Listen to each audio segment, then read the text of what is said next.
அனைவருக்கும் வணக்கம். இன்றைக்கி என்ன பதிவு பார்க்க போகிறேன்னா, இந்த கிழங்க ஊனி வைக்கிற பதிவு தான் பார்க்க போகிறோம்.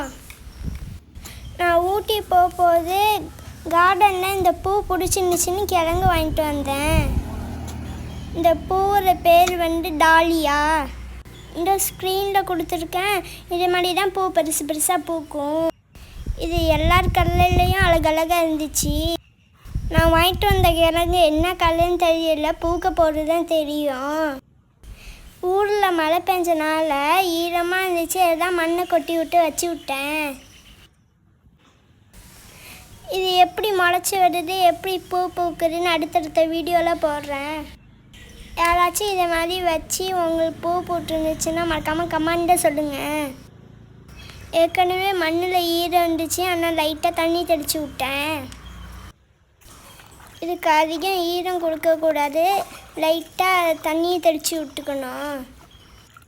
இது எப்படி வருதுன்னு வெயிட் பண்ணி பார்க்கலாம். ஓகே, இந்த வீடியோ பிடிச்சிருந்தா லைக் பண்ணுங்கள், ஷேர் பண்ணுங்கள், மறக்காமல் சப்ஸ்கிரைப் பண்ணுங்கள். பாய், அடுத்த வீடியோவில் பார்ப்போம்.